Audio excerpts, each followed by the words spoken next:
Hello YouTube, it is your boy B3, back with another kicking action figure review. Feels like it's been a little bit since we've done an action figure review. I don't think it actually really has been, but it feels like it to me because I'm not uploading videos as I'm making them because I haven't had good internet access in a long time. So they'll all probably be going up at once, you know, not at once, but like once a day, just to catch up, you know. But today's action figure review is over a figure I just had to have. It's a Build-A-Figure from Marvel Legends. I didn't buy any of the figures to build it. I thought the arcade and the hood and stuff all looked cool, and the Dormammu especially, but, you know, I just really wanted to go ahead and get this guy because I was reading Immortal Hulk, and he was, you know, heavily featured in it, and I was like, I have to have him. This is Xemnu. Xemnu. I don't know how to pronounce his fucking name. I'm sorry. I'm bad at that. I have trouble saying his name. Even when I, like, looked at the pronunciation guide, I still have trouble with it. I'm sorry. But, yeah, he was one of the OG Marvel monsters. He originally had a title of Hulk before the Hulk existed. Then he was brought back for the Immortal Hulk book. I have reviewed the first 9 volumes of Immortal Hulk, which is all that's out at the time of recording this. If you want to check those out, you can check out my comic review playlist. I reviewed volumes 1 through 9 of Immortal Hulk.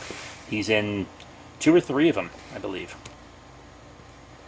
So, yeah, let's zoom out. He's a big guy. I believe he uses like some of the same parts as, you know, the more recent Sasquatch and Wendigo, but I can't confirm that because I don't have those figures. But he is pretty cool. The head goes side to side. When I first got him, it didn't really want to stay on the sides, but now it does. I think he just needed loosened up a bit. You know, in and out on the arms, forward and back. You got a bicep swivel, elbow bend, rotation on the wrist, forward and back on the wrist, you know. Whew, that was tight. He has an ab crunch, but he also has this big, like, weightlifter's belt thing.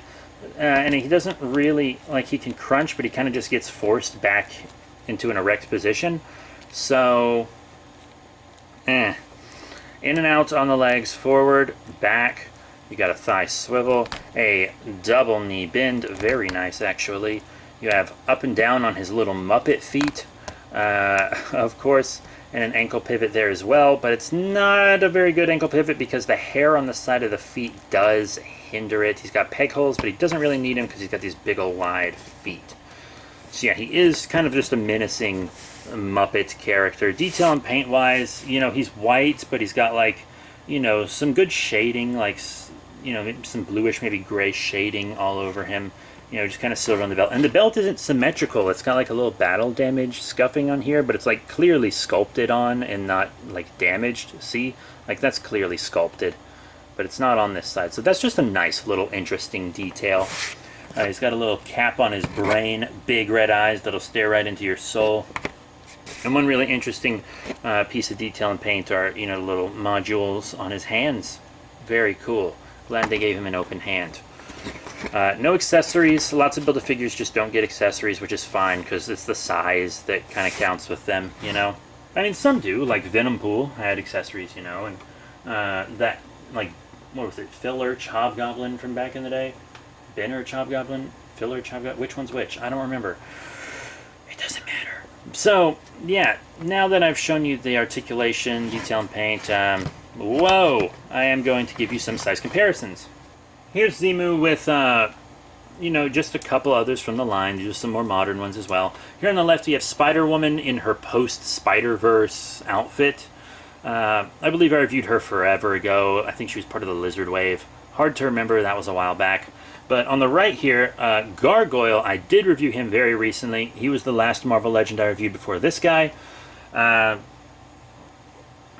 You know, so you can check out that review if you want. But Grey Gargoyle and Spider-Woman both look cool with him because he's a big old boy and he just looks like he could crush them, which is really dope. So what are my final thoughts on the Hasbro Marvel Legends Villains Wave Xemnu? Xemnu from Marvel Monsters and Immortal Hulk? I mean, he's really cool, you know, he's just so lovable. He's got such kind of a classic old comic booky design. He, you know, doesn't seem like a unique creature at first, but once you look at him, you're like, hey, he's a pretty unique looking fella.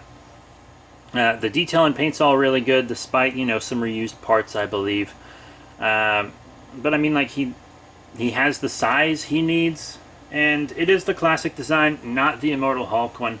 But I feel like as a monster collector, you know, I would take either one. I haven't read his classic appearance. I've read a lot of that classic Marvel Monster stuff, but not really all of it. As much as I would love the Marvel Monster buses, they are very pricey. But yeah, that is it for this guy. I do have another Marvel Legend I need to review that is a monster coming up. I also have to review 3 DC figures, and I have 2 Godzilla Store exclusive things coming in the mail that I'm going to review as well. But I'm gonna slow down on figures probably because I want to buy more like fossils and nature stuff like that. Kind of get back into my Safari Sam science-y videos, you know, a lot of that comedic stuff that's more in my roots, you know. I want to kind of get back to that because I'm not gonna lie, I'm a lot happier now than I have been recently. The past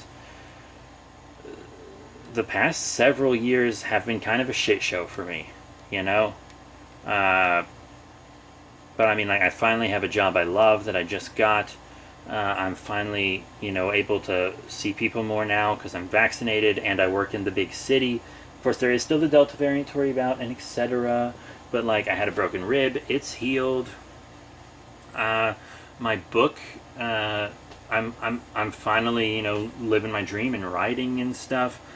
I'm a lot happier now. So, you know, expect more humorous content like G&G. I need to actually do a video about G&G because I have some things I need to say about that. So keep that in mind. But if you want to support us, there's always Patreon. And, you know, you can follow us on Twitter. All that stuff. There's all kinds of links in our link tree in the description below. You can find everywhere that I am from there. So that's it. Thank you all once again, and I'll see you all next time.